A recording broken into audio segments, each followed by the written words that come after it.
ನನ್ನ ಹೆಸರು ನಯನ. ನನಗೀಗ 40 ವರ್ಷ ವಯಸ್ಸು. ನಾನು ತುಂಬ ಸುಂದರವಾಗೇನೂ ಇರಲಿಲ್ಲ. ಸಾಧಾರಣ ಮೈ ಬಣ್ಣವನ್ನು ಹೊಂದಿದ್ದೆ.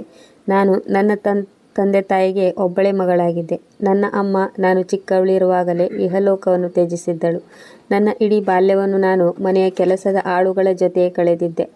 ನಮ್ಮ ತಂದೆಯವರು ಯಾವಾಗಲೂ ಬಿಸ್ನೆಸ್ನಲ್ಲಿ ಮುಳುಗಿರುತ್ತಿದ್ದರು ಮತ್ತು ಪಪ್ಪ ನನ್ನನ್ನು ನೋಡಿಕೊಳ್ಳಲು ಮನೆಯಲ್ಲಿ ಆಳುಗಳನ್ನು ನೇಮಿಸಿದ್ದರು. ನನ್ನ ಎಲ್ಲ ಕೆಲಸಗಳನ್ನು ಕೆಲಸದ ಆಳುಗಳೇ ಮಾಡುತ್ತಿದ್ದರು. ನನ್ನನ್ನು ಶಾಲೆಗೆ ಕಳುಹಿಸುವುದರಿಂದ ಹಿಡಿದು ನನಗೆ ತಿಂಡಿ ತಿನ್ನಿಸುವುದು, ಬಟ್ಟೆ ತೊಡಿಸುವುದು, ಸ್ನಾನ ಮಾಡಿಸುವುದು, ಊಟದ ಬಾಕ್ಸ್ ರೆಡಿ ಮಾಡುವವರೆಗೂ ಹೀಗೆ ನನ್ನ ಎಲ್ಲ ಕೆಲಸಗಳನ್ನು ಆಳುಗಳೇ ಮಾಡುತ್ತಿದ್ದರು. ಅಪ್ಪನಿಗೆ ನನ್ನ ಮೇಲೆ ಪ್ರೀತಿ ಇರಲಿಲ್ಲವೆಂದಲ್ಲ, ಅವರು ನನ್ನನ್ನು ತುಂಬ ಪ್ರೀತಿಸುತ್ತಿದ್ದರು. ಆದರೆ ಅವರು ಬಿಸ್ನೆಸ್ ಮ್ಯಾನ್ ಆಗಿದ್ದರು. ಹೆಚ್ಚಿನ ಸಮಯ ಅವರು ಬಿಸ್ನೆಸ್ನಲ್ಲಿಯೇ ಬ್ಯುಸಿಯಾಗಿರುತ್ತಿದ್ದರು ಮತ್ತು ರಾತ್ರಿ ಬಿಡುವಿದ್ದಾಗ ಮಾತ್ರ ಅವರು ನನ್ನ ಜೊತೆ ಮಾತನಾಡುತ್ತಿದ್ದರು. ನಾನು ಜೀವನ ಪೂರ್ತಿ ಒಂಟಿಯಾಗಿದ್ದೆ. ಚಿಕ್ಕವಳಿರುವಾಗ ನನ್ನ ಭಾವನೆಗಳನ್ನು ಅರ್ಥ ಮಾಡಿಕೊಳ್ಳುವವರು ಯಾರೂ ಇರಲಿಲ್ಲ. ನಾನು ಬೆಳೆದಂತೆ ನನಗೆ ಒಂಟಿತನ ಕಾಡತೊಡಗಿತ್ತು. ಏಕೆಂದರೆ ಕೆಲಸದ ಆಳುಗಳು ನನ್ನ ಕೆಲಸವನ್ನು ಮಾತ್ರ ಮಾಡುತ್ತಿದ್ದರು. ನನ್ನ ಸುಖ ದುಃಖವನ್ನು ಹಂಚಿಕೊಳ್ಳಲು, ನನ್ನ ಒಂಟಿತನವನ್ನು ಹೋಗಲಾಡಿಸಲು ನನ್ನ ಜೊತೆ ಯಾರೂ ಇರಲಿಲ್ಲ. ಪ್ರತಿಯೊಬ್ಬ ಪೋಷಕರು ತಮ್ಮ ಮಗುವಿನ ಸಮಸ್ಯೆಯನ್ನು ತಮ್ಮ ಸ್ವಂತ ಸಮಸ್ಯೆ ಎಂದು ಪರಿಗಣಿಸುತ್ತಾರೆ ಮತ್ತು ಅವರ ಒಳ್ಳೆಯದು ಕೆಟ್ಟದ್ದನ್ನು ತಿಳಿದುಕೊಳ್ಳುತ್ತಾರೆ. ಆದರೆ ನನ್ನ ಒಳ್ಳೆಯದು ಕೆಟ್ಟದ್ದನ್ನು ತಿಳಿದುಕೊಳ್ಳುವವರು ಯಾರೂ ಇರಲಿಲ್ಲ. ನಂತರ ನಾನು ಚಿಕ್ಕವಳಾಗಿದ್ದಾಗಲೇ ಅಪ್ಪ ನನ್ನನ್ನು ಸ್ಟಡಿಗಾಗಿ ಲಂಡನ್ಗೆ ಕಳುಹಿಸಿದರು. ಅಲ್ಲಿ ನನಗೆ ಕೆಲವರ ಪರಿಚಯವಾಯಿತು ಮತ್ತು ಅವರನ್ನು ಸ್ನೇಹಿತರನ್ನಾಗಿ ಮಾಡಿಕೊಂಡೆ. ಸ್ನೇಹಿತರೊಂದಿಗೆ ಸ್ವಲ್ಪ ಸಮಯ ಕಳೆಯುತ್ತಿದ್ದೆ. ಪ್ರತಿಯೊಬ್ಬ ವ್ಯಕ್ತಿಯು ತಮ್ಮ ಜೀವನದಲ್ಲಿ ಸ್ನೇಹಿತರನ್ನು ಮಾಡಿಕೊಳ್ಳಬೇಕು ಎಂದು ನಾನು ಬಯಸುತ್ತೇನೆ. ಏಕೆಂದರೆ ನಮಗೆ ಒಂಟಿ ಎನಿಸಿದಾಗ ಸ್ನೇಹಿತರು ನಮ್ಮ ಜೊತೆ ನಿಲ್ಲುತ್ತಾರೆ. ಪ್ರತಿಯೊಬ್ಬ ಸ್ನೇಹಿತರಲ್ಲಿ ಕೆಲವರು ಒಳ್ಳೆಯವರಾಗಿದ್ದಾರೆ ಮತ್ತು ಕೆಲವರು ಕೆಟ್ಟವರು ಇರುತ್ತಾರೆ. ಆದರೆ ನಾವು ಅವರ ಜೊತೆ ಎಲ್ಲವನ್ನು ಹಂಚಿಕೊಳ್ಳುವುದೇ ಸ್ನೇಹ ಮತ್ತು ಒಳ್ಳೆಯ ಸ್ನೇಹಿತರೊಂದಿಗೆ ಏನನ್ನು ಮುಚ್ಚಿಡಬಾರದು. ನನಗೂ ಲಂಡನ್ನಲ್ಲಿ ಇದೇ ರೀತಿಯ ಸ್ನೇಹಿತರಿದ್ದರು. ಆದರೆ ನನ್ನ ಸ್ಟಡಿ ಪೂರ್ಣಗೊಂಡ ನಂತರ ನಾನು ನನ್ನ ಸ್ನೇಹಿತರಿಂದ ಬೇರ್ಪಟ್ಟೆ. ಆದರೆ ಈಗಲೂ ಸಹ ನಾನು ಅವರೊಂದಿಗೆ ಕಾಂಟ್ಯಾಕ್ಟ್ನಲ್ಲಿ ಇದ್ದೇನೆ. ಆದರೆ ಅವರನ್ನು ಮೀಟ್ ಮಾಡಲು ಸಾಧ್ಯವಾಗುತ್ತಿಲ್ಲ, ಏಕೆಂದರೆ ಎಲ್ಲರೂ ಬೇರೆ ಬೇರೆ ದೇಶದವರು. ನನ್ನ ಜೀವನವು ಹೀಗೆ ಸಾಗುತ್ತಿತ್ತು. ನಾನು ಚಿಕ್ಕವಳಿರುವಾಗಲೂ ಸಹ ತುಂಬ ಕಷ್ಟಗಳನ್ನು ಅನುಭವಿಸಿದೆ. ಆದರೆ ಈಗಲೂ ಸಹ ನಾನು ಯಾವಾಗಲೂ ಮನೆಯಲ್ಲೇ ಇರುತ್ತೇನೆ. ಒಮ್ಮೊಮ್ಮೆ ವಾಕಿಂಗ್ಗೆ ಹೋಗುತ್ತೇನೆ, ಆದರೆ ಹೊರಗೆಲ್ಲೋ ಹೋಗಲು ಮನಸ್ಸಾಗುತ್ತಿರಲಿಲ್ಲ. ಈಗಲೂ ಸಹ ನಾನು ಒಂಟಿತನವನ್ನು ಅನುಭವಿಸುತ್ತಿದ್ದೇನೆ. ಬೇರೆಯವರ ಕುಟುಂಬವನ್ನು ನೋಡಿದಾಗ ನನಗೂ ಸಹ ಒಂದು ಕುಟುಂಬವಿದ್ದರೆ ಎಂದು ಬೇಸರವಾಗುತ್ತದೆ. ಆಗ ನಾನು ಒಬ್ಬಂಟಿಯಾಗಿರದೆ ಮನೆಯವರೊಂದಿಗೆ ನಗುತ್ತಾ ಇರುತ್ತಿದ್ದೆ. ನಾನು ಲಂಡನ್ನಲ್ಲಿ ಸ್ವಲ್ಪ ಸಮಯ ಇದ್ದಾಗ ಅಪ್ಪ ನನ್ನನ್ನು ಮಿಸ್ ಮಾಡಿಕೊಳ್ಳುತ್ತಿದ್ದರು. ಅದಕ್ಕಾಗಿಯೇ ನಾನು ಮನೆಗೆ ಬಂದಾಗ ಅವರು ನನ್ನನ್ನು ತುಂಬ ಗ್ರ್ಯಾಂಡ್ ಆಗಿ ಸ್ವಾಗತಿಸಿದ್ದರು. ನನಗಾಗಿ ವೆಲ್ಕಮ್ ಪಾರ್ಟಿಯನ್ನು ಸಹ ಮಾಡಿದ್ದರು. ಈಗ ಅಪ್ಪ ನನಗೆ ಸಮಯ ಕೊಡಲು ಪ್ರಾರಂಭಿಸಿದರು. ನಾನು ಸಹ ಅಪ್ಪನನ್ನು ತುಂಬ ಪ್ರೀತಿಸುತ್ತಿದ್ದೆ. ನಾನು ಅಪ್ಪನಿಂದ ದೂರವಿದ್ದಾಗ ಅಪ್ಪನಲ್ಲಿ ಬದಲಾವಣೆ ಕಂಡು ಬಂದಿತ್ತು. ಅಪ್ಪ ಮೊದಲೆಲ್ಲ ಹೀಗಿರಲಿಲ್ಲ. ಆದರೆ ನಾನು ಲಂಡನ್ನಿಗೆ ಹೋದಾಗ ಅಪ್ಪ ಎಷ್ಟೊಂದು ಒಬ್ಬಂಟಿತನವನ್ನು ಅನುಭವಿಸುತ್ತಿದ್ದಾರೆಂದು ನಾನು ಅರಿತುಕೊಂಡೆ. ತಾನೇ ಇಷ್ಟೊಂದು ಒಂಟಿತನವನ್ನು ಅನುಭವಿಸುತ್ತಿರುವಾಗ ತನ್ನ ಮಗಳು ಎಷ್ಟೊಂದು ಒಂಟಿತನವನ್ನು ಅನುಭವಿಸಿರಬೇಕು ಎಂದು ಅಪ್ಪ ನನ್ನ ಭಾವನೆಗಳನ್ನು ಈಗ ಚೆನ್ನಾಗಿ ಅರ್ಥ ಮಾಡಿಕೊಂಡಿದ್ದರು. ನಾನು ಚಿಕ್ಕವಳಿರುವಾಗ ಅವರು ನನ್ನ ಜೊತೆ ಹೆಚ್ಚು ಮಾತನಾಡುತ್ತಿರಲಿಲ್ಲ ಮತ್ತು ನನಗಾಗಿ ಹೆಚ್ಚು ಸಮಯ ಕೊಡಲಾಗುತ್ತಿರಲಿಲ್ಲ. ಆದರೆ ಅಪ್ಪ ಮನೆಗೆ ಬಂದಾಗ ಮಗಳು ಮನೆಯಲ್ಲಿ ಇದ್ದಾಳೆ ಎಂದು ಸಮಾಧಾನ ಪಟ್ಟುಕೊಳ್ಳುತ್ತಿದ್ದರು. ಆದರೆ ನಾನು ಲಂಡನ್ಗೆ ಹೋದಾಗ ಈ ಮನೆಯೆಲ್ಲ ಖಾಲಿ ಖಾಲಿ ಎಂದು ಅವರಿಗೆ ಅನಿಸಿತ್ತು. ಅಪ್ಪ ಆಫೀಸ್ನಿಂದ ಮನೆಗೆ ಬಂದಾಗ ಅವರು ಬಿಡುವು ಮಾಡಿಕೊಳ್ಳುವುದನ್ನೇ ನಾನು ಕಾದಿರುತ್ತಿದ್ದೆ ಮತ್ತು ಅವರ ಜೊತೆ ಸ್ವಲ್ಪ ಸಮಯ ಕಳೆಯುವುದು ನನ್ನ ಅಭ್ಯಾಸವಾಗಿತ್ತು. ಇದನ್ನೆಲ್ಲ ಅಪ್ಪ ತುಂಬ ಮಿಸ್ ಮಾಡಿಕೊಳ್ಳುತ್ತಿದ್ದರು. ಅದಕ್ಕಾಗಿ ಈಗ ಅವರು ನನ್ನನ್ನು ಮೆಚ್ಚಿಸಲು ಪ್ರಾರಂಭಿಸಿದರು ಮತ್ತು ಅವರು ನನ್ನನ್ನು ತುಂಬ ಪ್ರೀತಿಸುತ್ತಿದ್ದರು. ಆದರೆ ಅವರ ಕೆಲಸದ ಕಾರಣದಿಂದಾಗಿ ಯಾವಾಗಲೂ ಅವರು ನನ್ನನ್ನು ನಿರ್ಲಕ್ಷಿಸಿದಂತೆ ಅನಿಸುತ್ತಿತ್ತು. ಹೀಗೆ ಹಲವು ವರ್ಷಗಳು ಕಳೆದವು. ನಿಧಾನವಾಗಿ ನನ್ನ ಅಪ್ಪನ ಆರೋಗ್ಯವು ಹದಗೆಡಲು ಪ್ರಾರಂಭಿಸಿತು. ಆಗ ನಾನು ಅವರ ಆರೈಕೆಯನ್ನು ಮಾಡುತ್ತಿದ್ದೆ ಮತ್ತು ಹೆಚ್ಚಿನ ಸಮಯ ಅವರೊಟ್ಟಿಗೆ ಕಳೆಯುತ್ತಿದ್ದೆ. ಆದರೆ ಒಂದು ದಿನ ಅವರು ತುಂಬ ಅನಾರೋಗ್ಯಕ್ಕೆ ಒಳಗಾದರು. ಹಾಸ್ಪಿಟ್ಲಿಗೆ ಕರೆದುಕೊಂಡು ಹೋದಾಗ ಡಾಕ್ಟರ್ ಹಾರ್ಟ್ ಅಟ್ಯಾಕ್ ಆಗಿದೆ ಎಂದು ಹೇಳಿದರು. ದೇವರ ದಯೆಯಿಂದ ಅಪ್ಪ ಉಳಿದುಕೊಂಡರು ಮತ್ತು ಕೆಲವು ದಿನಗಳ ನಂತರ ಅವರನ್ನು ಹಾಸ್ಪಿಟಲ್ನಿಂದ ಡಿಸ್ಚಾರ್ಜ್ ಮಾಡಿದರು. ಆದರೆ ಅವರಿಗೆ ಯಾವುದೇ ರೀತಿಯ ಟೆನ್ಷನ್ ನೀಡಬಾರದೆಂದು ಡಾಕ್ಟರ್ ಹೇಳಿದ್ದರು. ಆದರೆ ಅಪ್ಪ ಯಾವಾಗಲೂ ತಮ್ಮ ಕೆಲಸದಲ್ಲಿ ಬ್ಯುಸಿಯಾಗಿರುತ್ತಿದ್ದರು ಮತ್ತು ಬಿಸ್ನೆಸ್ನಿಂದಾಗಿ ತುಂಬ ಒತ್ತಡದಲ್ಲಿರುತ್ತಿದ್ದರು. ಅದಕ್ಕೆ ನಾನು ಅಪ್ಪನಿಗೆ ಮನೆಯಲ್ಲೇ ಇದ್ದು ನೀವು ರೆಸ್ಟ್ ತಗೊಳ್ಳಿ, ನಾನು ಆಫೀಸ್ನ ಎಲ್ಲ ಕೆಲಸವನ್ನು ನೋಡಿಕೊಳ್ಳುತ್ತೇನೆ ಎಂದು ಹೇಳಿದ್ದೆ. ನಾನು ಎಜುಕೇಟೆಡ್ ಮತ್ತು ಬುದ್ಧಿವಂತಳಾಗಿದ್ದೆ ಮತ್ತು ನನ್ನ ತಂದೆಗೆ ಮಗನಿರಲಿಲ್ಲ. ನಾನು ಅವರಿಗೆ ಮಗಳಾಗಿದ್ದರೂ ಸಹ ಮಗನಂತೆ ಎಲ್ಲ ಕೆಲಸವನ್ನು ಮಾಡಬಲ್ಲವಳಾಗಿದ್ದೆ. ಅದಕ್ಕಾಗಿ ನಾನು ನನ್ನ ತಂದೆಯ ಎಲ್ಲ ವ್ಯವಹಾರದ ಹೊರೆಯನ್ನು ನನ್ನ ಹೆಗಲ ಮೇಲೆ ಹಾಕಿಕೊಂಡೆ ಮತ್ತು ಅಪ್ಪ ವಿಶ್ರಾಂತಿ ತೆಗೆದುಕೊಳ್ಳುತ್ತಿದ್ದರು. ಆಫೀಸಿಗೆ ಹೋಗಿ ನಾನು ಬಿಸ್ನೆಸ್ ನೋಡಿಕೊಳ್ಳುತ್ತಿದ್ದೆ. ಹೀಗೆ ಸಮಯವು ಸಾಗಿತ್ತು. ಅಪ್ಪ ನನ್ನ ಮದುವೆ ಮಾಡಬೇಕೆಂದು ಬಯಸಿದ್ದರು. ಆದರೆ ನನಗೆ ಮದುವೆಯಾಗಲು ಇಷ್ಟವಿರಲಿಲ್ಲ.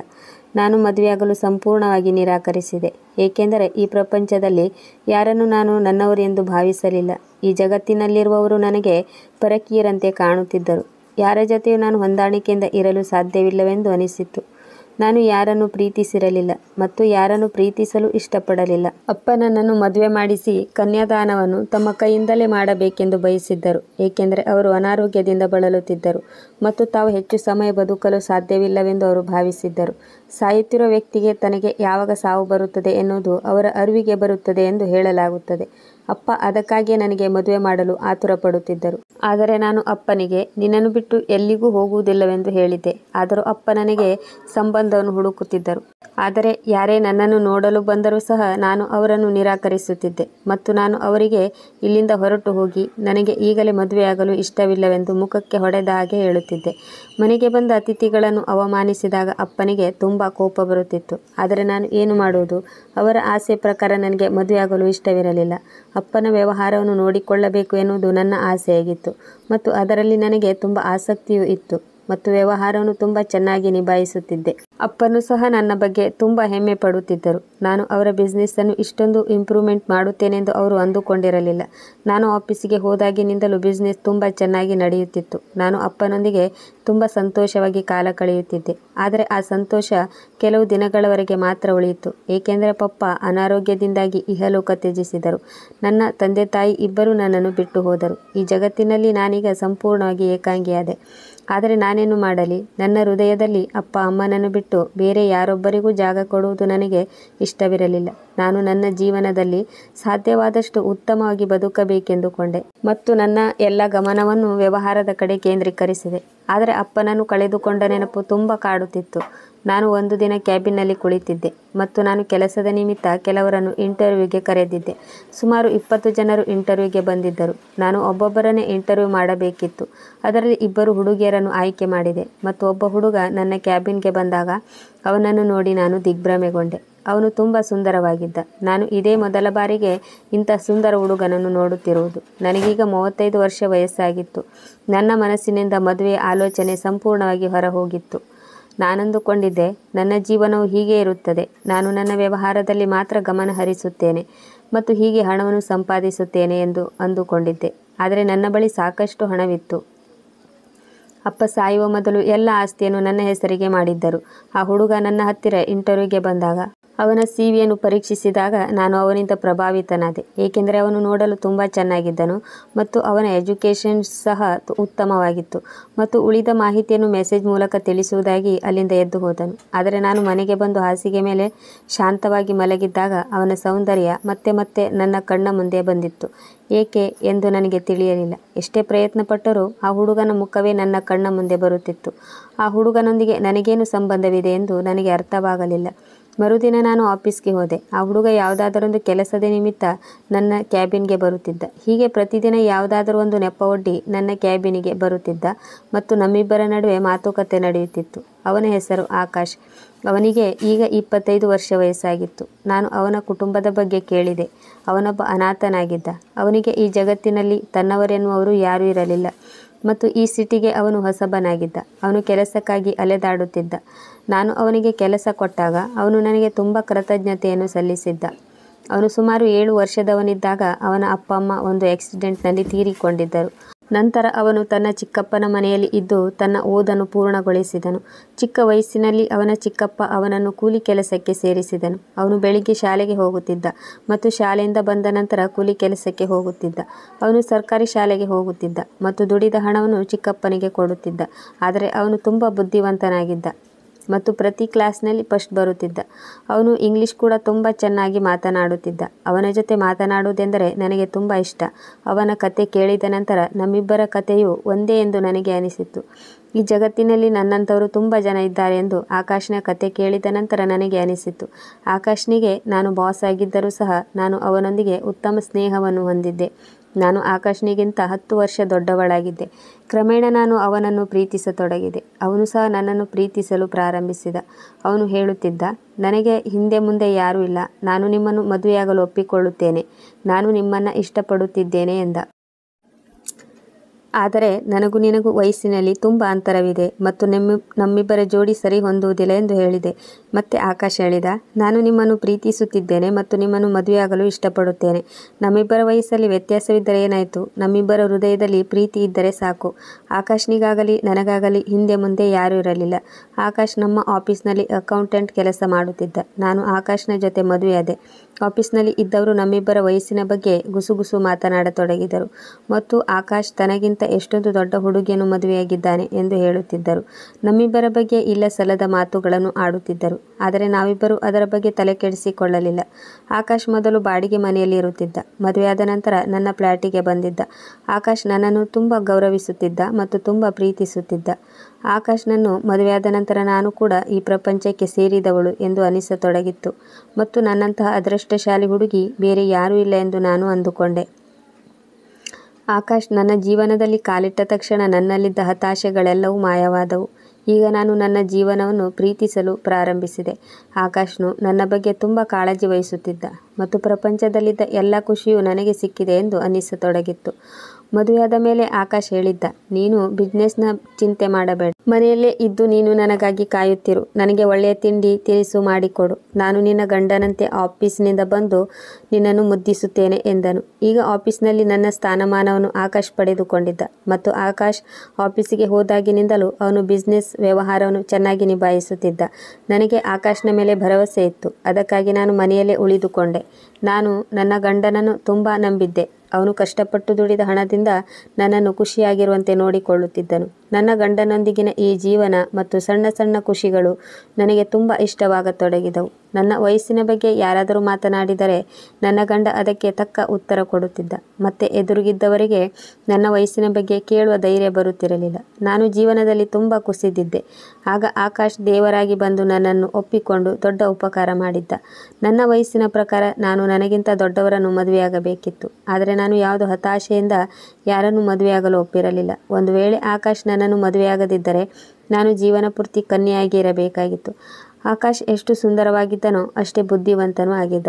ಆಕಾಶ್ನನ್ನು ಮದುವೆಯಾದ ಮೇಲೆ ನಾವಿಬ್ಬರು ಪ್ರತಿ ತಿಂಗಳು ಎಲ್ಲಾದರೂ ಹೊರಗಡೆ ಸುತ್ತಾಡಲು ಹೋಗುತ್ತಿದ್ದೆವು ಮತ್ತು ಆಕಾಶ್ನಿಂದಾಗಿ ಈ ಜಗತ್ತು ಎಷ್ಟೊಂದು ಸುಂದರವಾಗಿದೆ ಎಂದು ನಾನು ಅರಿತುಕೊಂಡೆ.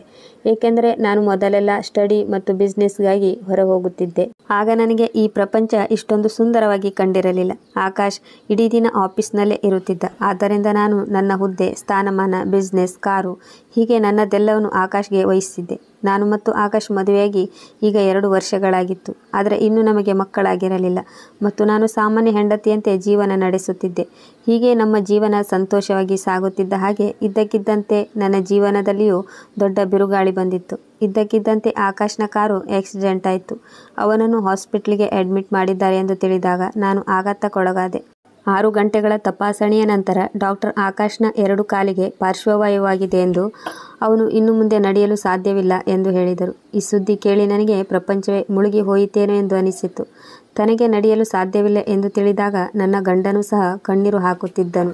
ನಾನು ಸಹ ತುಂಬ ಅಸಹಾಯಕಳಾದೆ. ಆದರೂ ನಾನು ಅವರಿಗೆ ಧೈರ್ಯ ತುಂಬಿದೆ. ನೀವು ಚಿಂತಿಸಬೇಡಿ, ನಿಮ್ಮ ಜೊತೆ ನಾನಿದ್ದೇನೆ ಎಂದು ಅವನಿಗೆ ಧೈರ್ಯ ನೀಡಿದೆ. ಕೆಲವು ದಿನಗಳ ನಂತರ ನನ್ನ ಗಂಡನನ್ನು ಆಸ್ಪತ್ರೆಯಿಂದ ಡಿಸ್ಚಾರ್ಜ್ ಮಾಡಿದರು. ನಾವು ಮನೆಗೆ ಬಂದೆವು. ಆದರೆ ನನ್ನ ಗಂಡನಿಗೆ ನಿಲ್ಲಲು ಸಹ ಆಗುತ್ತಿರಲಿಲ್ಲ. ಅದರಿಂದ 2 ತಿಂಗಳಿಂದ ಅವರ ಎಲ್ಲ ಕೆಲಸವನ್ನು ನಾನೇ ಮಾಡುತ್ತಿದ್ದೆ. ಈಗ ನನ್ನ ಗಂಡ ಚೇತರಿಸಿಕೊಳ್ಳತೊಡಗಿದರು. ಆದರೆ ಈ ಸಮಯದಲ್ಲಿ ನಮ್ಮ ಬಿಸ್ನೆಸ್ ತುಂಬ ಪಾತಾಳಕ್ಕೆ ಕುಸಿಯಿತು ಮತ್ತು ಆಫೀಸಿಗೆ ಹೋಗಿ ಸುಮಾರು 2 ತಿಂಗಳುಗಳೇ ಕಳೆದು ಹೋಗಿತ್ತು. ಆಫೀಸನ್ನು ನೋಡಿಕೊಳ್ಳುವವರು ಸಹ ಯಾರೂ ಇರಲಿಲ್ಲ. ನನಗೆ ಏನು ಮಾಡಬೇಕೆಂದು ಅರ್ಥವಾಗಲಿಲ್ಲ. ಒಂದು ದಿನ ನನ್ನ ಗಂಡ ನನ್ನನ್ನು ಆಫೀಸಿಗೆ ಹೋಗುವಂತೆ ಹೇಳಿದರು ಮತ್ತು ನಾನೀಗ ಆಫೀಸ್ಗೆ ಹೋಗಲು ಸಾಧ್ಯವಿಲ್ಲ. ಇದು ಹೀಗೆ ಮುಂದುವರಿದರೆ ನಮ್ಮ ಬಿಸ್ನೆಸ್ನಲ್ಲಿ ತುಂಬ ಲಾಸ್ ಆಗುತ್ತದೆ ಎಂದು ಹೇಳಿದರು. ಆಗ ನಾನು ನಿಮ್ಮನ್ನು ಈ ಸ್ಥಿತಿಯಲ್ಲಿ ಬಿಟ್ಟು ಹೇಗೆ ಆಫೀಸಿಗೆ ಹೋಗುವುದು ಎಂದು ಕೇಳಿದೆ. ಆಗ ಆಕಾಶ್, ನೀನು ನನ್ನ ಬಗ್ಗೆ ಚಿಂತಿಸಬೇಡ. ನನ್ನನ್ನು ನೋಡಿಕೊಳ್ಳಲು ಮನೆಯಲ್ಲಿ ತುಂಬ ಜನ ಆಳುಗಳಿದ್ದಾರೆ. ನೀನು ಹೋಗಿ ಆಫೀಸನ್ನು ನೋಡಿಕೋ ಎಂದು ಹೇಳಿದರು. ನಾನು ಆಕಾಶ್ನ ಒತ್ತಾಯದ ಮೇರೆಗೆ ಆಫೀಸ್ಗೆ ಹೋಗಲು ಒಪ್ಪಿಕೊಂಡೆ. ಆದರೆ ನಾನು ಆಕಾಶ್ನನ್ನು ನೋಡಿಕೊಳ್ಳುವ ರೀತಿಯಲ್ಲಿ ಕೆಲಸದ ಆಳುಗಳು ಆಕಾಶ್ನನ್ನು ನೋಡಿಕೊಳ್ಳಲು ಸಾಧ್ಯವಿಲ್ಲ ಎಂದು ಯೋಚಿಸುತ್ತಿದ್ದೆ ಮತ್ತು ನಾನು ತುಂಬ ಒತ್ತಡದಲ್ಲಿದ್ದೆ. ಇದ್ದಕ್ಕಿದ್ದಂತೆ ನನಗೆ ಒಂದು ಯೋಚನೆ ಬಂತು. ಅದೇನೆಂದರೆ, ಆಕಾಶ್ನನ್ನು ನೋಡಿಕೊಳ್ಳಲು ಒಬ್ಬ ನರ್ಸನ್ನು ಏಕೆ ನೇಮಿಸಿಕೊಳ್ಳಬಾರದು ಎಂದುಕೊಂಡೆ. ನಾನು ಆಫೀಸ್ನಲ್ಲಿ ಇರುವಾಗ ನರ್ಸ್ ನನ್ನ ಗಂಡನನ್ನು ನೋಡಿಕೊಳ್ಳುತ್ತಾಳೆ ಮತ್ತು ನಾನು ಆಫೀಸ್ನಿಂದ ಮನೆಗೆ ಬಂದಾಗ ನಾನೇ ಆಕಾಶ್ನನ್ನು ನೋಡಿಕೊಳ್ಳಬಹುದು ಎಂದುಕೊಂಡೆ. ಆಗ ನಾನು ಆಕಾಶ್ನನ್ನು ಕೇಳಿದೆ, ನಿಮ್ಮನ್ನು ನೋಡಿಕೊಳ್ಳಲು ಒಬ್ಬ ನರ್ಸನ್ನು ನೇಮಿಸುತ್ತೇನೆ ಎಂದೆ. ಅದಕ್ಕೆ ಆಕಾಶ್ ಕೂಡ ಒಪ್ಪಿಕೊಂಡರು. ಅದಕ್ಕಾಗಿ ನಾನು ಒಬ್ಬಳು ನರ್ಸ್ ಜೊತೆ ಮಾತನಾಡಿದೆ. ಮತ್ತೆ ಅವರು ಸಹ ಆಕಾಶ್ನನ್ನು ನೋಡಿಕೊಳ್ಳಲು ಒಪ್ಪಿಕೊಂಡರು. ನಾನು ನರ್ಸ್ಗೆ ಹೇಳಿದೆ, ನನ್ನ ಗಂಡನಿಗೆ ಯಾವುದೇ ರೀತಿಯ ತೊಂದರೆಯಾಗದಂತೆ ನೋಡಿಕೊಳ್ಳಿ. ನಾನು ನಿಮಗೆ ನಿಮ್ಮ ಸಂಬಳಕ್ಕಿಂತ ಹೆಚ್ಚು ಹಣವನ್ನು ಕೊಡುತ್ತೇನೆ ಎಂದು ಹೇಳಿದೆ. ಹೀಗೆ ನಾನು ನರ್ಸ್ನ ವ್ಯವಸ್ಥೆ ಮಾಡಿದೆ. ಮಾರನೇ ದಿನದಿಂದ ನಾನು ಆಫೀಸ್ಗೆ ಹೋಗಲು ಶುರು ಮಾಡಿದೆ. ನರ್ಸ್ ಕೂಡ ನಮ್ಮ ಮನೆಗೆ ಬಂದು ನನ್ನ ಗಂಡನನ್ನು ನೋಡಿಕೊಳ್ಳುತ್ತಿದ್ದಳು.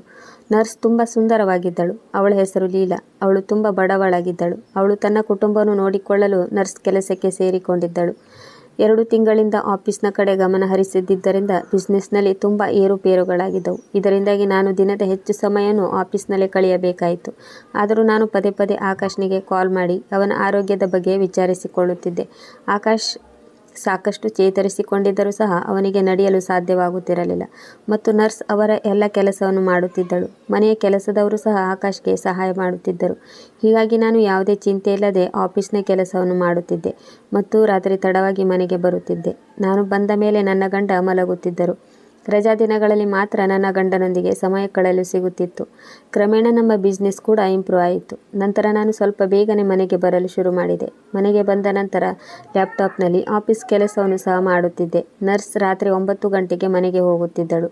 ಒಂದು ದಿನ ನಾನು ಲ್ಯಾಪ್ಟಾಪ್ನಲ್ಲಿ ಕೆಲಸ ಮಾಡುತ್ತಿದ್ದಾಗ ನರ್ಸ್ ನನ್ನ ಬಳಿ ಬಂದು ಕುಳಿತುಕೊಂಡಳು ಮತ್ತು ನನಗೆ ಹೇಳಿದಳು, ಮೇಡಮ್, ನಾನು ನಿಮಗೆ ಒಂದು ವಿಷಯ ಹೇಳಬೇಕಿತ್ತು ಎಂದಳು. ಆಗ ನಾನು ಕೇಳಿದೆ, ಏನು ವಿಷಯ? ಆದರೆ ನನ್ನ ಗಮನವೆಲ್ಲ ಲ್ಯಾಪ್ಟಾಪ್ ಮೇಲೆ ಇತ್ತು. ಆಗ ನರ್ಸ್ ಹೇಳಿದಳು, ನಿಮ್ಮ ಗಂಡ ತುಂಬ ವಿಚಿತ್ರ. ನರ್ಸ್ ಹೇಳಿದ ಮಾತಿಗೆ ಲ್ಯಾಪ್ಟಾಪ್ ಮೇಲಿದ್ದ ನನ್ನ ಕಣ್ಣು ಅವಳ ಮುಖದ ಮೇಲೆ ನೆಟ್ಟಿತ್ತು. ನಾನು ಅವಳಿಗೆ ಆಶ್ಚರ್ಯದಿಂದ ಕೇಳಿದೆ, ನನ್ನ ಗಂಡ ಯಾವ ವಿಷಯದಲ್ಲಿ ನಿನಗೆ ವಿಚಿತ್ರವಾಗಿ ಕಾಣುತ್ತಾರೆ ಎಂದೆ. ಆಗ ನರ್ಸ್ ಹೇಳಿದಳು, ನಿಮ್ಮ ಗಂಡ ನನ್ನೊಂದಿಗೆ ತುಂಬ ವಿಚಿತ್ರವಾಗಿ ನಡೆದುಕೊಳ್ಳುತ್ತಾರೆ ಮತ್ತು ನಾನು ನಿಮ್ಮ ಗಂಡನಿಗೆ ಔಷಧಿ ಕೊಡಲು ಹೋದರೆ ಅವರು ನನ್ನನ್ನು ಮುಟ್ಟಲು ಪ್ರಯತ್ನಿಸುತ್ತಾರೆ. ಕೆಲವೊಮ್ಮೆ ನೀವು ಈಗ ಮನೆಗೆ ಹೋಗುವ ಟೈಮ್ ಆಯಿತು, ಆದರೆ ಈಗಲೇ ಮನೆಗೆ ಹೋಗಬೇಡಿ, ನಾನು ನಿಮ್ಮೊಂದಿಗೆ ಸ್ವಲ್ಪ ಸಮಯ ಕಳೆಯಬೇಕು ಎಂದು ಹೇಳುತ್ತಾರೆ. ನರ್ಸ್ ಮಾತು ಕೇಳಿ ನನಗೆ ತುಂಬ ಸಿಟ್ಟು ಬಂತು ಮತ್ತು ನಾನು ಅವಳಿಗೆ ಹೇಳಿದೆ, ನೀನು ನನ್ನ ಗಂಡನ ಬಗ್ಗೆ ಏನು ಹೇಳುತ್ತಿದ್ದೀಯಾ? ನಾನು ಜೋರಾದ ಧ್ವನಿಯಲ್ಲಿ ಕೂಗಿದೆ. ನನ್ನ ಧ್ವನಿಯನ್ನು ಕೇಳಿದ ನರ್ಸ್ ತುಂಬ ಉದ್ವಿಗ್ನಗೊಂಡಳು ಮತ್ತು ನನ್ನಲ್ಲಿ ಕ್ಷಮೆ ಕೇಳಿ ಅಲ್ಲಿಂದ ಎದ್ದು ಹೊರಟು ಹೋದಳು. ಆಗ ನಾನು ಅಂದುಕೊಂಡೆ, ನನ್ನ ಗಂಡನ ಬಗ್ಗೆ ನನಗೆ ಎಲ್ಲವೂ ಗೊತ್ತಿದೆ. ಈ ನರ್ಸ್ ಸುಳ್ಳು ಹೇಳುತ್ತಿದ್ದಾಳೆ. ಅವಳು ಮನೆಗೆ ಬಂದ ಮೊದಲ ದಿನವೇ ಅವಳು ತುಂಬ ಬುದ್ಧಿವಂತಳೆಂದು ನಾನು ಅರಿತುಕೊಂಡೆ. ಇವಳು ನನ್ನ ಗಂಡನ ರೂಪಕ್ಕೆ ಮರುಳಾಗಿ ನನ್ನ ಗಂಡನ ಹುಚ್ಚು ಹಿಡಿಸಿಕೊಂಡಿರಬೇಕು. ಅದಕ್ಕೆ ಹೀಗೆಲ್ಲ ಮಾತನಾಡುತ್ತಿದ್ದಾಳೆ. ಸಣ್ಣ ಪುಟ್ಟ ಕೆಲಸ ಮಾಡುವ ಈ ಹುಡುಗಿಯರು ನಮ್ಮಂಥವರನ್ನು ದೂಷಿಸಿ ನಮ್ಮ ತಲೆಯ ಮೇಲೆ ಕೂರಲು ಪ್ರಯತ್ನಿಸುತ್ತಾರೆ ಎಂದುಕೊಂಡೆ. ಮಾರನೇ ದಿನ ಮತ್ತೆ ನಾನು ಮನೆಗೆ ಬಂದಾಗ ಈ ನರ್ಸ್ ಹೆದರುತ್ತಾ ನನ್ನ ಗಂಡನ ಕೋಣೆಯ ಹೊರಗೆ ನಿಂತಿರುವುದನ್ನು ನಾನು ನೋಡಿದೆ.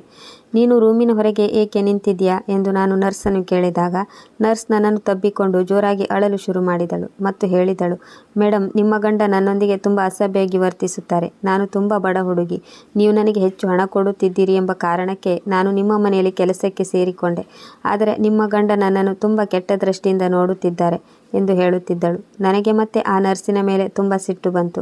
ಆಗ ನಾನು ಅವಳಿಗೆ ಹೇಳಿದೆ, ಆ ದಿನವೂ ನೀನು ನನ್ನ ಗಂಡನ ಮೇಲೆ ಆರೋಪವನ್ನು ಹೊರಿಸಿದೆ, ಆದರೆ ನಾನು ನಿನಗೆ ಏನು ಹೇಳಲಿಲ್ಲ. ಮತ್ತೆ ಅದೇ ರೀತಿ ಹೇಳುತ್ತಿದ್ದೀಯಾ? ನಿನಗೆ ನಾಚಿಕೆಯಾಗುವುದಿಲ್ಲವೇ ಎಂದು ಕೇಳಿದೆ.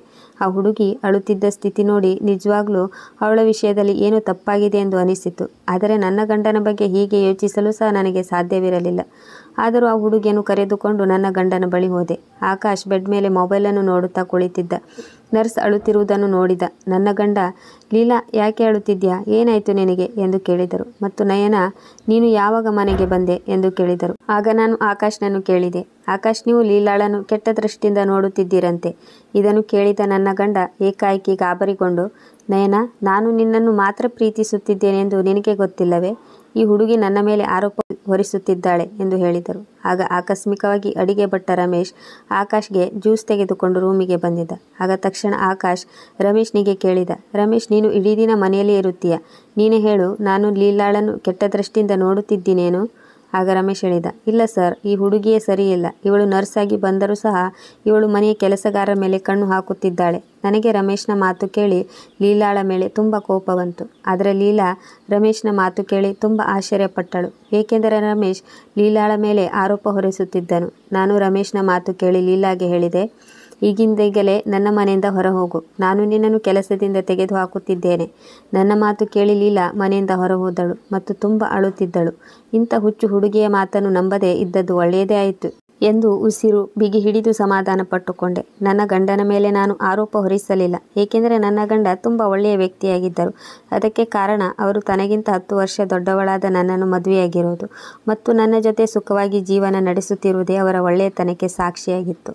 ನಾನು ನನ್ನ ಗಂಡನನ್ನು ತುಂಬ ನಂಬಿದ್ದೆ. ಆದರೆ ಈ ಹುಡುಗಿ ಕೆಲವೇ ದಿನಗಳಿಂದ ನಮ್ಮ ಮನೆಗೆ ಕೆಲಸಕ್ಕೆ ಬರುತ್ತಿದ್ದಳು. ಇಂಥವಳ ಮಾತನ್ನು ನಾನು ಹೇಗೆ ನಂಬಲಿ? ನಾನು ಅವಳನ್ನು ಮನೆಯಿಂದ ಹೊರ ಹಾಕಿದ್ದು ನನಗೆ ತುಂಬ ಸಮಾಧಾನ ತಂದಿತ್ತು. ನನ್ನ ಗಂಡ ಸಹ ಈ ಹುಡುಗಿ ಒಳ್ಳೆಯವಳಲ್ಲ, ಇವಳನ್ನು ಮನೆಯಿಂದ ಹೊರ ಹಾಕಿದ್ದು ಒಳ್ಳೆಯದೇ ಆಯಿತು ಎಂದು ಹೇಳುತ್ತಿದ್ದರು. ಲೀಲಾ ಮನೆ ಬಿಟ್ಟು ಹೋಗಿ ತುಂಬ ದಿನಗಳಾಗಿದ್ದವು. ಲೀಲಾ ಮನೆ ಬಿಟ್ಟು ಹೋದ ಮೇಲೆ ನನ್ನ ಗಂಡನನ್ನು ನೋಡಿಕೊಳ್ಳಲು ನಾನು ಮನೆಯಲ್ಲೇ ಉಳಿದೆ. ಆಗ ನನ್ನ ಗಂಡ ಹೇಳಿದರು, ನೀನು ಬೇಕಾದರೆ ಆಫೀಸಿಗೆ ಹೋಗು, ನನಗೀಗ ಆರಾಮಾಗಿದೆ ಎಂದು ನನ್ನ ಗಂಡ ಪದೇ ಪದೇ ಹೇಳುತ್ತಿದ್ದರು. ನೀನು ಆಫೀಸಿಗೆ ಹೋದ ಮೇಲೆ ನನಗೆ ಕೆಲವು ಔಷಧಿಗಳ ಬಗ್ಗೆ ಕನ್ಫ್ಯೂಸ್ ಆಗಬಹುದು, ಆದರೆ ನೀನೇನು ಚಿಂತಿಸಬೇಡ, ನಾನು ಅಡ್ಜಸ್ಟ್ ಮಾಡ್ಕೋತೀನಿ. ಆಗ ನನಗೆ ಏನು ಮಾಡಬೇಕೆಂದು ಅರ್ಥವಾಗಲಿಲ್ಲ. ನನ್ನ ಗಂಡ ಮಲಗಿದ್ದರು ಮತ್ತು ನಾನು ನನ್ನ ಗಂಡನ ಮೊಬೈಲನ್ನು ಎತ್ತಿಕೊಂಡು ಅದರಿಂದ ಫೋಟೋಗಳನ್ನು ಫೋಟೋದಲ್ಲಿ ನನ್ನ ಗಂಡ ತುಂಬ ಆಕರ್ಷಕವಾಗಿ ಕಾಣುತ್ತಿದ್ದರು. ಆಗ ಇದ್ದಕ್ಕಿದ್ದಂತೆ ಒಬ್ಬ ಕ್ಲೈಂಟ್ಗೆ ಕಾಲ್ ಮಾಡೋದು ನೆನಪಾಯಿತು. ಅವನ ನಂಬರ್ ನನ್ನ ಗಂಡನ ಮೊಬೈಲ್ನಲ್ಲೂ ಸಹ ಇತ್ತು.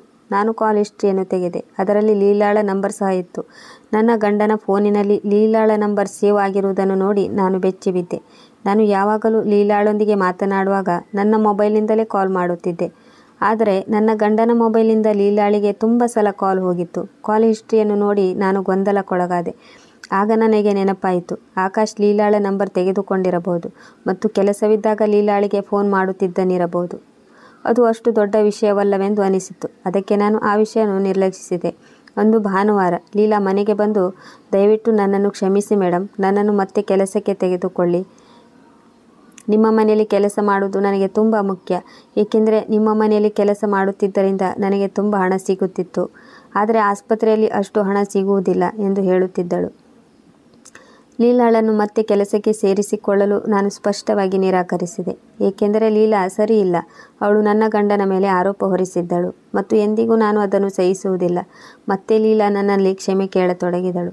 ನಾನು ತಪ್ಪು ಮಾಡಿದ್ದೇನೆ, ದಯವಿಟ್ಟು ನನ್ನನ್ನು ಕ್ಷಮಿಸಿ ಮೇಡಮ್ ಎಂದು ಕೇಳಿಕೊಂಡಳು. ನಾನು ಆಗ ಲೀಲಾಳಿಗೆ ಕೇಳಿದೆ, ನೀನು ಹೇಗೆ ನಮ್ಮ ವಿಷಯದಲ್ಲಿ ಇಷ್ಟೊಂದು ದೊಡ್ಡ ತಪ್ಪು ಮಾಡಿದೆ? ನಮ್ಮ ಗಂಡ ಹೆಂಡತಿಯ ಮಧ್ಯೆ ಜಗಳ ತಂದಿಡಬೇಕೆಂದುಕೊಂಡಿದ್ದೀಯಾ? ಆಗ ಲೀಲಾ ಹೇಳಿದಳು, ಇಲ್ಲ ಮೇಡಮ್, ಅಂಥದ್ದೇನೂ ಇಲ್ಲ. ನಾನು ಸರ್ ಬಗ್ಗೆ ತಪ್ಪು ತಿಳಿದುಕೊಂಡಿದ್ದೆ. ಆದರೆ ಈಗ ನಾನು ನಿಮ್ಮಲ್ಲಿ ಕ್ಷಮೆ ಕೇಳುತ್ತೇನೆ, ದಯವಿಟ್ಟು ನನ್ನನ್ನು ಕ್ಷಮಿಸಿಬಿಡಿ. ಲೀಲಾ ನನ್ನ ಹತ್ತಿರ ತುಂಬ ರಿಕ್ವೆಸ್ಟ್ ಮಾಡಿಕೊಂಡಳು. ವಿಧಿ ಇಲ್ಲದೆ ನಾನು ಅವಳನ್ನು ಮತ್ತೆ ಕೆಲಸಕ್ಕೆ ಸೇರಿಸಿಕೊಂಡೆ. ಆಗ ನನ್ನ ಗಂಡ ಲೀಲಾಳನ್ನು ನೋಡುತ್ತಾ ಹೇಳಿದರು, ಮತ್ತೇಕೆ ಇಲ್ಲಿಗೆ ಬಂದಿದ್ದೀಯಾ? ಮತ್ತೆ ನನ್ನ ಮೇಲೆ ಅಪವಾದ ಹೊರಿಸಲು ಬಂದಿದ್ದೀಯಾ? ಲೀಲಾ ನನ್ನ ಗಂಡನಲ್ಲಿಯೂ ಕ್ಷಮೆ ಕೇಳಿದಳು. ಆದ್ದರಿಂದ ಎಲ್ಲವೂ ಸ್ಪಷ್ಟವಾಗಿತ್ತು. ಮತ್ತೆ ಎಂದಿಗೂ ಲೀಲಾ ನನ್ನ ಗಂಡನ ವಿರುದ್ಧ ಮಾತನಾಡಲಿಲ್ಲ. ಹೀಗೆ ದಿನಗಳು ಉರುಳುತ್ತಿದ್ದವು. ನಾನು ಮತ್ತೆ ಆಫೀಸ್ಗೆ ಹೋಗಲು ಪ್ರಾರಂಭಿಸಿದೆ. ಮೊದಲಿನಂತೆ ನಿರಾತಂಕವಾಗಿದ್ದೆ. ನಾನು ಇರುವ ಸಿಟಿಯಲ್ಲಿಯೇ ನನಗೊಬ್ಬಳು ಸ್ನೇಹಿತೆ ಇದ್ದಳು. ನಾನು ಅವಳನ್ನು ಆಗಾಗ ಭೇಟಿಯಾಗುತ್ತಿದ್ದೆ. ಅವರ ತಂದೆಯವರು ಸಹ ನಮ್ಮ ಬಿಸ್ನೆಸ್ ಪಾರ್ಟ್ನರ್ ಆಗಿದ್ದರು. ಇದರಿಂದಾಗಿ ನಾನು ಹೆಚ್ಚಾಗಿ ನನ್ನ ಸ್ನೇಹಿತೆಯೊಂದಿಗೆ ಫೋನ್ನಲ್ಲಿ ಮಾತನಾಡಲು ಶುರು ಮಾಡಿದೆ. ಒಂದು ದಿನ ಅವಳು, ನಾನು ನಿನ್ನನ್ನು ಭೇಟಿಯಾಗಬೇಕು, ನಿಮ್ಮ ಮನೆಗೆ ಬರುತ್ತಿದ್ದೇನೆ ಎಂದು ಹೇಳಿದಳು. ಆ ಟೈಮಲ್ಲಿ ನಾನು ಆಫೀಸ್ನಲ್ಲಿದ್ದೆ. ಅವಳಿಗೆ ಹೇಳಿದೆ, ನಾನೀಗ ಆಫೀಸ್ನಲ್ಲೇ ಇದ್ದೇನೆ, ನೀನು ಮನೆಗೆ ಬಾ, ನಾನು ಸಹ ಅಲ್ಲಿಗೆ ಬರುತ್ತೇನೆ ಎಂದೆ. ನನಗಿಂತ ಮೊದಲೇ ನನ್ನ ಸ್ನೇಹಿತೆ ಮನೆಗೆ ಬಂದು ತಲುಪಿದ್ದಳು. ನಾನು ಮನೆಗೆ ಹೋದ ತಕ್ಷಣ ನನ್ನ ಸ್ನೇಹಿತೆ ನನ್ನನ್ನು ನೋಡಿ ತುಂಬ ಸಂತೋಷಪಟ್ಟಳು. ನಾವಿಬ್ಬರು ಒಟ್ಟಿಗೆ ಕುಳಿತು ಮಾತನಾಡಲು ಪ್ರಾರಂಭಿಸಿದೆವು. ನನ್ನ ಸ್ನೇಹಿತೆ ನನಗೆ ಒಂದು ವಿಚಿತ್ರವಾದ ವಿಷಯವನ್ನು ಹೇಳಿದಳು. ನಾನು ನಿಮ್ಮ ಮನೆಗೆ ಬಂದು ಬಹಳ ಹೊತ್ತಾಯಿತು. ನಾನು ನಿನಗಾಗಿ ಕಾಯುತ್ತಿದ್ದೆ. ನಿನ್ನ ಗಂಡನ ಆರೋಗ್ಯ ಸರಿಯಿಲ್ಲ ಎಂದು ಗೊತ್ತಾಗಿ ನಾನು ಅವರನ್ನು ನೋಡಲು ಅವರ ರೂಮಿಗೆ ಹೋದೆ ಮತ್ತು ರೂಮಿನ ಬಾಗಿಲನ್ನು ಓಪನ್ ಮಾಡಿದೆ. ಆಗ ನರ್ಸ್ ನಿನ್ನ ಗಂಡನ ಹಾಸಿಗೆ ಮೇಲೆ ಕುಳಿತಿದ್ದಳು ಮತ್ತು ಅವರಿಬ್ಬರು ತುಂಬ ಹತ್ತಿರದಲ್ಲಿ ಕುಳಿತುಕೊಂಡಿದ್ದರು. ಅವರನ್ನು ನೋಡಿ ನನಗೆ ನಾಚಿಕೆಯಾಯಿತು. ನಾನು ರೂಮಿನೊಳಗೆ ಬರುತ್ತಿರುವುದನ್ನು ನೋಡಿ ಅವರಿಬ್ಬರು ಹೆದರಿಕೊಂಡರು ಮತ್ತು ಅವರಿಬ್ಬರು ದೂರ ಸರಿದರು. ನಂತರ ನರ್ಸ್ ಕೋಣೆಯಿಂದ ಹೊರ ಹೋದಳು. ಆಗ ನಾನು ನಿನ್ನ ಗಂಡನ ಜೊತೆ ಮಾತನಾಡಿದೆ. ಆಗ ಆಕಾಶ್ ಈ ನರ್ಸ್ ಬಗ್ಗೆ ಹೇಳಿದ. ಮತ್ತೆ ನನ್ನ ಫ್ರೆಂಡ್ ಹೇಳಿದಳು, ನೀನು ಆಕಾಶ್ನನ್ನು ನೋಡಿಕೊಳ್ಳಲು ಒಬ್ಬ ನರ್ಸನ್ನು ಏಕೆ ನೇಮಿಸಿಕೊಂಡಿದ್ದೀಯಾ? ಆಗ ನಾನು ನನ್ನ ಗೆಳತಿಗೆ ಹೇಳಿದೆ, ನೀನು ತಪ್ಪು ತಿಳಿದುಕೊಂಡಿದ್ದೀಯಾ, ಬಹುಶಃ ಅವಳು ನನ್ನ ಗಂಡನಿಗೆ ಏನಾದರೂ ಹೆಲ್ಪ್ ಮಾಡುತ್ತಿರಬಹುದು. ಆಗ ನನ್ನ ಫ್ರೆಂಡ್ ಹೇಳಿದಳು, ಅದನ್ನು ಹತ್ತಿರ ಕೂತೇನು ಮಾಡಬೇಕಾಗಿಲ್ಲ, ದೂರದಿಂದಲೂ ಮಾಡಬಹುದು. ಆಗ ನಾನು, ಹೌದು, ನೀನು ಹೇಳಿದ್ದು ಸರಿ, ಆದರೆ ನರ್ಸ್ ಕೆಲಸವೇ ಹಾಗಲ್ಲವೇ ಎಂದೆ.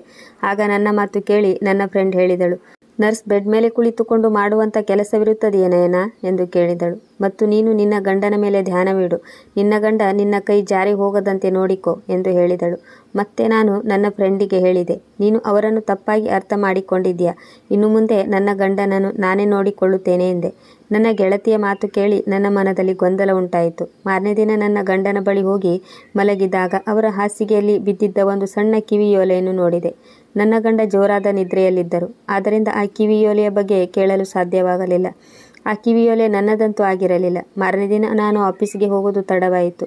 ಆದ್ದರಿಂದ ನರ್ಸ್ ನಾನು ಆಫೀಸಿಗೆ ಹೋಗುವುದಕ್ಕಿಂತ ಮೊದಲೇ ಬಂದಿದ್ದಳು. ಮತ್ತೆ ಹೇಳಿದಳು, ಮೇಡಮ್, ಸರ್ಗೆ ಕೆಲವು ಔಷಧಿಗಳನ್ನು ತರಿಸಬೇಕಾಗಿದೆ ಮತ್ತು ಈ ಔಷಧಿಗಳನ್ನು ಆರ್ಡರ್ ಮಾಡಿ ಎಂದು ಹೇಳಿದಳು. ಅವಳು ಔಷಧಿ ಚೀಟಿಯನ್ನು ನನಗೆ ಕೊಡುತ್ತಿದ್ದಾಗ ನನ್ನ ದೃಷ್ಟಿ ಅವಳ ಕಿವಿಯ ಮೇಲೆ ಬಿತ್ತು. ರಾತ್ರಿ ನನಗೆ ಹಾಸಿಗೆ ಮೇಲೆ ಸಿಕ್ಕಿದ್ದ ಅದೇ ಕಿವಿಯೋಲೆಯನ್ನು ಅವಳು ಧರಿಸಿದ್ದಳು ಮತ್ತು ಅವಳ ಒಂದೇ ಕಿವಿಯಲ್ಲಿ ಕಿವಿಯೋಲೆ ಇತ್ತು. ಅಂದರೆ ಆಕಾಶ್ನ ಹಾಸಿಗೆ ಮೇಲಿದ್ದ ಕಿವಿಯೋಲೆ ಲೀಲಾಳದ್ದಾಗಿತ್ತು. ಆ ಸಮಯದಲ್ಲಿ ನಾನು ಅವಳಿಗೆ ಏನನ್ನೂ ಹೇಳಲಿಲ್ಲ. ಆದರೆ ಆ ಸಮಯದಲ್ಲಿ ನಾನು ತುಂಬ ಹೆದರುತ್ತಿದ್ದೆ. ನನಗೇನು ಮಾಡಬೇಕೆಂದು ತಿಳಿಯಲಿಲ್ಲ. ಮತ್ತೆ ಇಲ್ಲಿ ಏನಾಗುತ್ತಿದೆ ಎಂದು ಗೊತ್ತಾಗಲಿಲ್ಲ. ಇತ್ತೀಚೆಗೆ ಲೀಲಾ ಆಕಾಶ್ ಮೇಲೆ ಯಾವುದೇ ಕಂಪ್ಲೇಂಟ್ ಸಹ ಮಾಡಿಲ್ಲ. ನನ್ನ ಸ್ನೇಹಿತೆ ಹೇಳುತ್ತಿರುವುದೆಲ್ಲೋ ನಿಜವೆಂದು ಈಗ ನನಗೆ ಅನಿಸುತ್ತಿದೆ. ನನಗೆ ಅನುಮಾನವಿತ್ತು, ಆದರೆ ಈ ಹುಡುಗಿಯೇ ಸರಿಯಿಲ್ಲ. ನನ್ನ ಗಂಡ ಯಾವುದೇ ತಪ್ಪು ಮಾಡಲು ಸಾಧ್ಯವಿಲ್ಲ. ಇದೆಲ್ಲವೂ ಕಾಕತಾಳೀಯವಾಗಿರಬಹುದು ಅಥವಾ ತಪ್ಪು ತಿಳುವಳಿಕೆಯಾಗಿರಬಹುದು.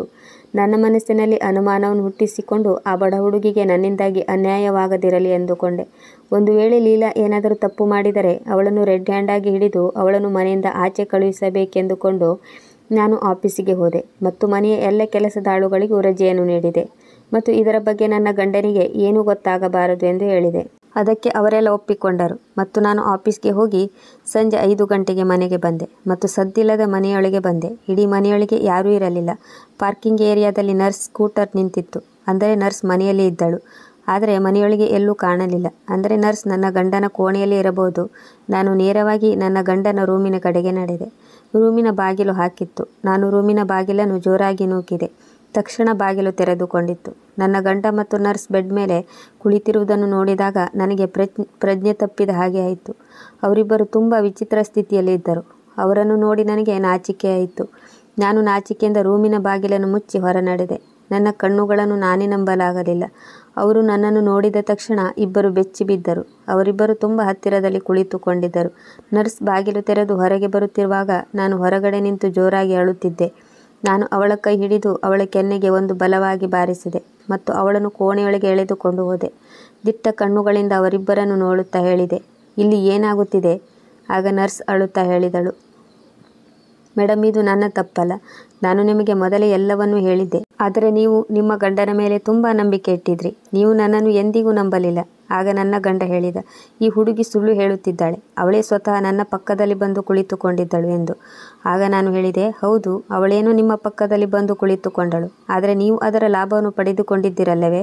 ಸಾಕು, ಸುಮ್ಮನಿರಿ ಎಂದು ಹೇಳಿ ನನ್ನ ಗಂಡನ ಬಾಯಿ ಮುಚ್ಚಿಸಿದೆ. ನಾನು ನಿಮ್ಮ ಚೆಲ್ಲಾಟವನ್ನು ನೋಡಿದ್ದೇನೆ. ನಿಜ ಹೇಳು, ಇದೆಲ್ಲ ಎಷ್ಟು ದಿನದಿಂದ ನಡೆಯುತ್ತಿದೆ ಎಂದು ಲೀಲಾಗೆ ಕೇಳಿದೆ. ಆಗ ಲೀಲಾ ಹೇಳಿದಳು, ನಾನು ಈ ಮನೆಗೆ ನರ್ಸ್ ಕೆಲಸಕ್ಕೆ ಬಂದಾಗಿನಿಂದಲೂ ನಿಮ್ಮ ಗಂಡ ನನ್ನನ್ನು ಕೆಟ್ಟ ದೃಷ್ಟಿಯಿಂದ ನೋಡುತ್ತಿದ್ದರು ಮತ್ತು ನನ್ನ ಹತ್ತಿರ ಬರಲು ಪ್ರಯತ್ನಿಸುತ್ತಿದ್ದರು. ಅಷ್ಟೇ ಅಲ್ಲ, ನನ್ನ ಹೆಂಡತಿಗೆ ತುಂಬ ವಯಸ್ಸಾಗಿದೆ ಮತ್ತು ನೀವು ತುಂಬ ಚಿಕ್ಕವರು. ನೀವು ತುಂಬ ಸುಂದರವಾಗಿದ್ದೀರಾ. ನನಗೆ ನೀವು ನೀಡುವ ಸಂತೋಷವನ್ನು ನನ್ನ ಹೆಂಡತಿಯಿಂದ ಪಡೆದುಕೊಳ್ಳಲು ಸಾಧ್ಯವಿಲ್ಲ ಎಂದು ಹೇಳುತ್ತಿದ್ದರು. ನನ್ನ ಜೊತೆ ಹೀಗೆಲ್ಲ ಮಾತನಾಡಬೇಡಿ ಎಂದು ಅವರಿಗೆ ಬಹಳ ಸಾರಿ ಎಚ್ಚರಿಕೆಯನ್ನು ನೀಡಿದ್ದೆ. ನಾನು ಮೇಡಮ್ಗೆ ಕಂಪ್ಲೇಂಟ್ ಮಾಡುತ್ತೇನೆ ಎಂದು ಸಹ ಹೇಳಿದ್ದೆ. ಆದರೆ ನಿಮ್ಮ ಗಂಡ ಅವರ ಆಸೆಯನ್ನು ಈಡೇರಿಸಿದರೆ ನಿಮಗೆ ದುಡ್ಡು ಕೊಡುತ್ತೇನೆ ಎಂದು ಹಣದ ಆಮಿಷವನ್ನು ಒಡ್ಡುತ್ತಿದ್ದರು. ನಾನು ಅವರಿಗೆ ಯಾವುದೇ ಔಷಧಿಯನ್ನು ಕೊಡಲು ಬಂದರೂ ಅಥವಾ ಅವರ ಯಾವುದೇ ಕೆಲಸಕ್ಕೆ ಬಂದಾಗಲೂ ಅವರು ನನ್ನನ್ನು ಅವರ ಹತ್ತಿರಕ್ಕೆ ಎಳೆದುಕೊಂಡು ನನ್ನ ಜೊತೆ ಅನುಚಿತವಾಗಿ ವರ್ತಿಸಲು ಪ್ರಯತ್ನಿಸುತ್ತಿದ್ದರು. ನಾನು ಭಯದಿಂದ ಅದನ್ನೆಲ್ಲ ನಿಮ್ಮ ಬಳಿ ಬಂದು ಹೇಳಿದ್ದೆ, ಆದರೆ ನೀವು ನನ್ನ ಮಾತನ್ನು ನಂಬಲಿಲ್ಲ. ಆ ದಿನ ನಾನು ನಿಮ್ಮ ಗಂಡನ ಬಗ್ಗೆ ಹೇಳಿದಾಗ ನೀವು ನನಗೆ ತುಂಬ ಅವಮಾನ ಮಾಡಿದ್ರಿ ಮತ್ತು ಕೆಲಸದವನು ಸಹ ಸುಳ್ಳು ಹೇಳಿದ್ದ. ಏಕೆಂದರೆ ಸುಳ್ಳು ಹೇಳುವಂತೆ ನಿಮ್ಮ ಗಂಡ ಅವನಿಗೆ ಹಣವನ್ನು ಕೊಟ್ಟಿದ್ದರು. ಆಗ ನಿಮ್ಮ ದೃಷ್ಟಿಯಲ್ಲಿ ನಾನೇ ಅಪರಾಧಿ ಎಂದು ಸಾಬೀತಾಗಿತ್ತು. ನೀವು ನನ್ನನ್ನು ಕೆಲಸದಿಂದ ತೆಗೆದುಹಾಕಿದ ಮೇಲೆ ನಿಮ್ಮ ಗಂಡ ನನಗೆ ಪದೇ ಪದೇ ಕಾಲ್ ಮಾಡುತ್ತಿದ್ದರು ಮತ್ತು ಹೇಳಿದ್ದರು.